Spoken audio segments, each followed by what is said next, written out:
Pessoal, deixe-me dizer uma coisa. Nós nunca teremos um reavivamento e reforma de verdade enquanto não pararmos de voltar à Babilônia pensando que eles podem nos ensinar algo para melhorar a nossa vida espiritual.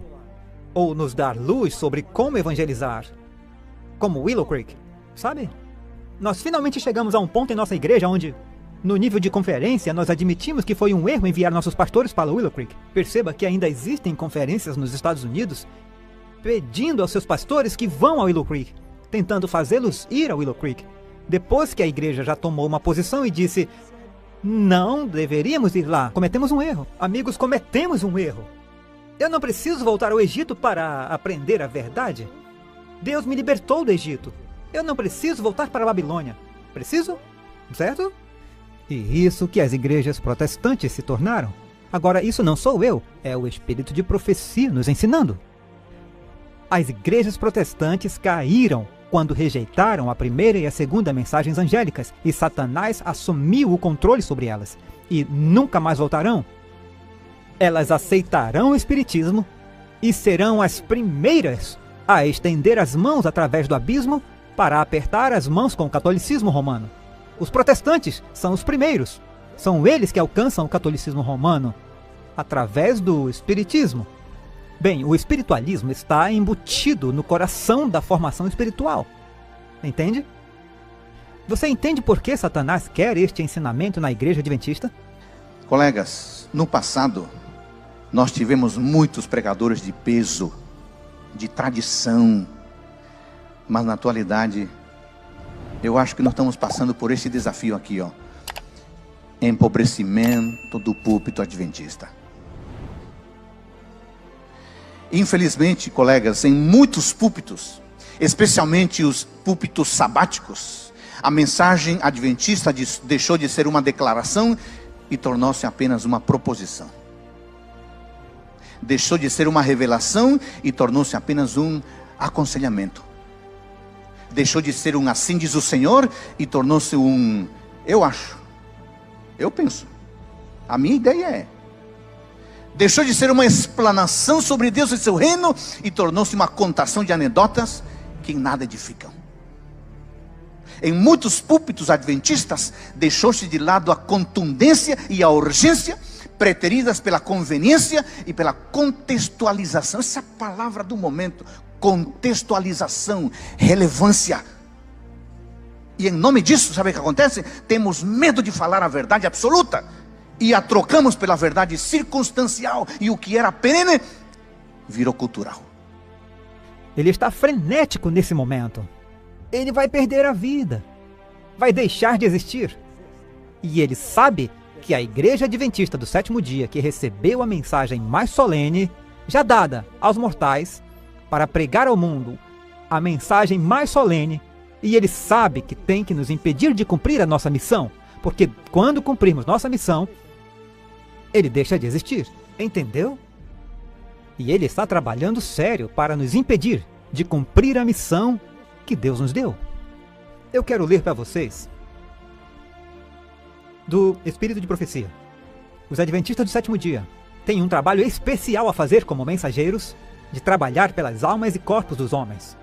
Cristo disse de seu povo: vós sois a luz do mundo.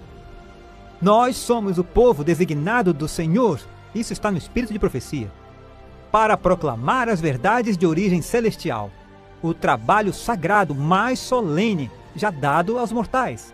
É a proclamação da primeira, segunda e terceira mensagens angélicas para o nosso mundo hoje. Vocês ouviram isso? Nós recebemos a mensagem mais solene para o mundo. A mensagem mais sagrada, já dada aos mortais, foi nos dada. E é por isso que Satanás quer detê-lo, ele quer corrompê-lo, ele quer trazer esses falsos ensinamentos que continham o espiritualismo. Ele sabe o que está fazendo. O espiritualismo toma conta das mentes das pessoas e dá a ele o controle que ele quer sobre as pessoas, para que elas percam de vista a verdade. Agora, como isso funciona? Como funciona? Nós vamos falar sobre isso porque você vai achar isso fascinante. Trocamos as referências e os fundamentos bíblicos de Ellen White por citações de especialistas. Parece que o Cristo que apresentamos maiormente se destaca por sua simpatia, por seu sorriso, por seu abraço, por seu aconchego, por sua amizade. E veja, essas coisas todas são corretas, são reais, são verdadeiras. Temos enfatizado as propostas de Deus, enfatizamos que Ele nos ama, que Ele nos perdoa, que Ele nos recebe, que Ele nos acolhe. E tudo isso é verdade e deve ser enfatizado mesmo, porque é a essência do Evangelho. Mas temos que ser completos.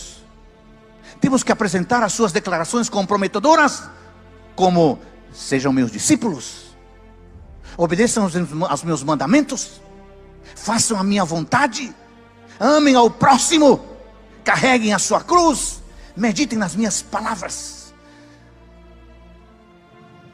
Queridos pastores, o púlpito não é um lugar para apenas apresentar as ações de Deus e como isso nos faz sentir-nos tão bem. O púlpito é também um lugar para enfatizar o que Deus espera de nós e como isso nos fará pessoas mais maduras, mais santas e mais preparadas para a cidadania celestial.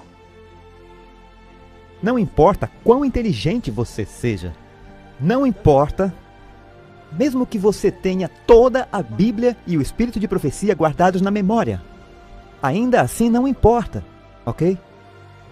Ainda assim não importa, você será enganado se você se recusar a seguir o conselho que Deus deu no Espírito de Profecia.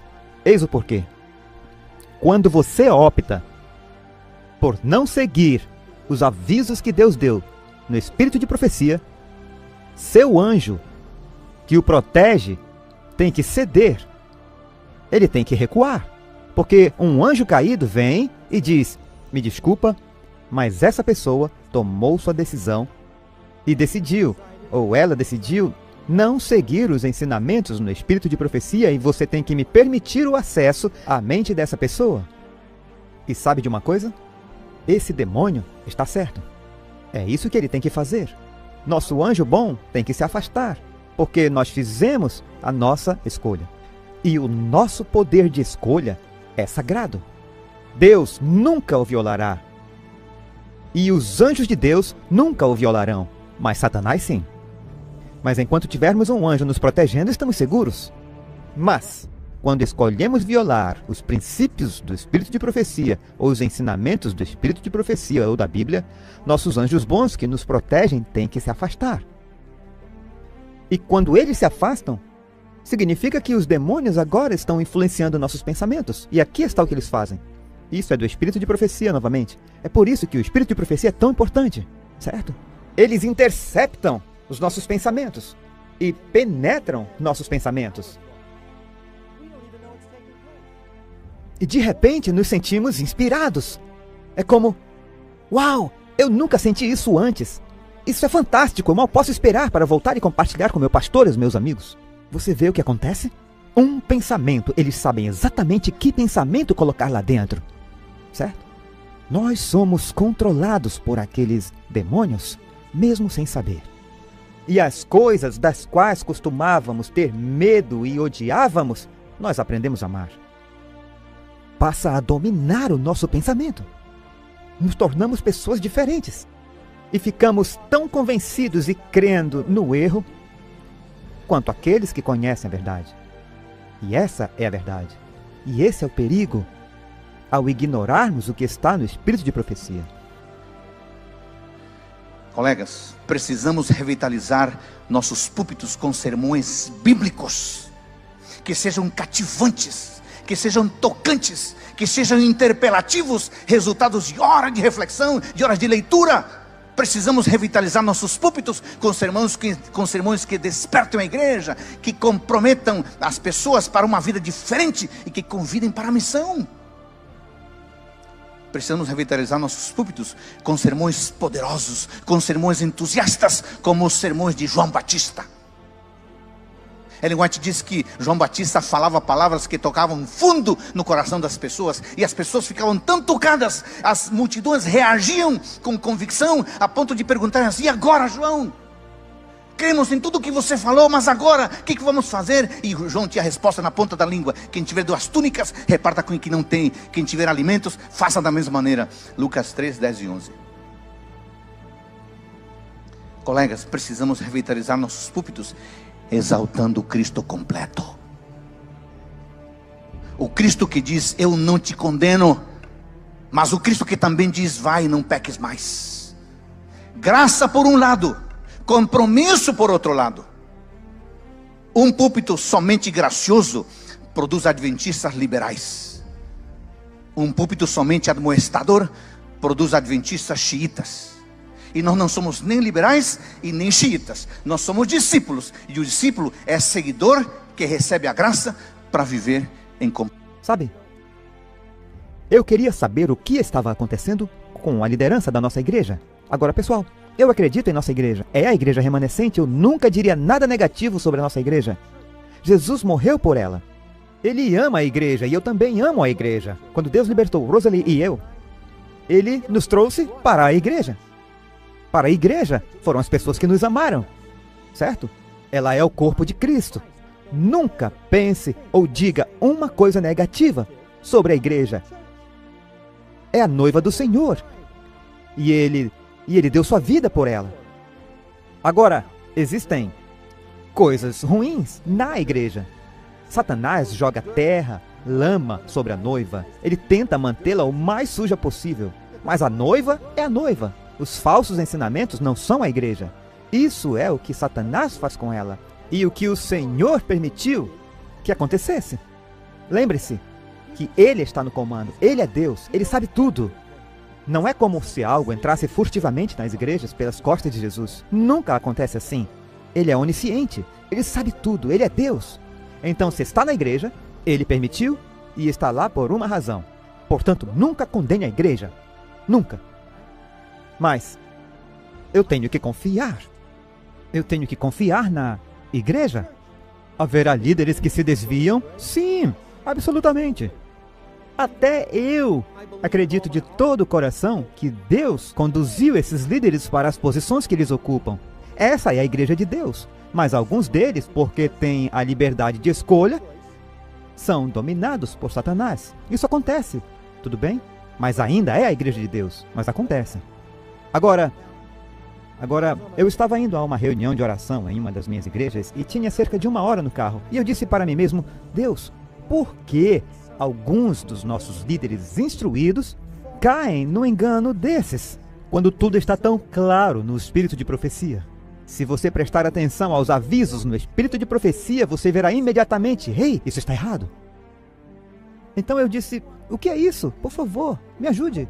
Eu tenho 1 hora, eu vou orar. Vou pensar sobre isso. Mostre-me o que é.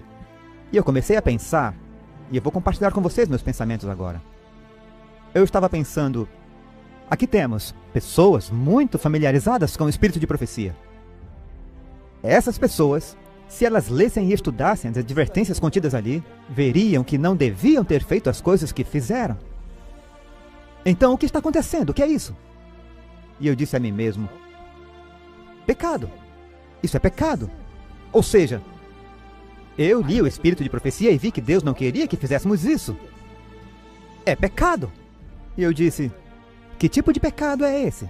Será que esse é um tipo de pecado em que alguma propensão profunda se manifesta e se propõe ao meu poder de escolha e me força a fazer algo que eu sei que está errado, como sexo, comida, o que quer que seja, 1000 coisas diferentes. Então eu disse, não, isso não é assim. Isso não tem a ver com uma propensão. Tem a ver com escolha. Pessoas dizendo, eu quero pôr isso em prática. E eu sei que se eu estudar o espírito de profecia, provavelmente eu vou encontrar um conselho dizendo, não faça isso, então eu não vou estudar. Eu não quero estudar isso. Eu quero experimentar. É um tipo diferente de pecado. E eu disse, Deus, para o que estamos olhando aqui? Rebelião vem à minha mente. E eu sabia que não era um pensamento gerado por minha própria mente. Eu fiquei assustado. Eu disse, o quê? Rebelião. De novo, pela segunda vez. Eu simplesmente sentei e pensei, isso está certo? E enquanto eu pensava nisso, eu disse, sim, é isso mesmo. Rebelião é quando você sabe a verdade, mas você acabou decidindo não fazer. Eu não vou fazer. É por isso que na Bíblia, rebelião é como o pecado da feitiçaria. Quero dizer, que bruxa você conhece que não sabe que o que está fazendo é errado? Entende o que estou dizendo? É por isso que rebelião e bruxaria são iguais aos olhos de Deus. É dizer, eu vou fazer isso de qualquer maneira, mesmo sabendo que é errado. E sabe, Ellen White, novamente no Espírito de Profecia, chega ao ponto de dizer: eu não tenho certeza se algum dia haverá uma cura para uma genuína rebelião. E eu posso dizer a mesma coisa, porque eu falei com muitas pessoas que foram ao silêncio, e sabe de uma coisa? Eles não querem ouvir uma palavra do que eu tenho a dizer. É como se eles não fossem capazes de receber a verdade e acreditassem tão fortemente no engano em que eles estão presos, que acreditam tanto quanto eu acredito na verdade. Isso é uma coisa incrível, rebelião. Portanto, temos que entender essas coisas. A Igreja Adventista do Sétimo Dia é a igreja remanescente de Deus. É a igreja remanescente de Deus. E Deus quer que estejamos separados do mundo. Satanás sabia exatamente como destruir Israel. Ele os misturou com os filisteus. Bem, pessoal, eu digo isso cautelosamente porque existem muitos cristãos verdadeiros no mundo protestante, mas o mundo protestante está caído. É a Babilônia. É a filha da mãe das prostitutas. E é aí que Satanás quer que nos misturemos. Ele está fazendo hoje a mesma coisa com a igreja remanescente de Deus, como ele fez com a nação de Israel. Ele está nos levando a nos misturar com as igrejas caídas que estão sob seu controle. Por quê? Porque ele sabe que nos derrubará e que pode atrasar sua inevitável morte. E é disso que se trata. E ele sabe disso. E sabe que esta é a igreja adventista do sétimo dia, é a igreja a quem essa mensagem foi dada. A mensagem mais importante já dada a este mundo.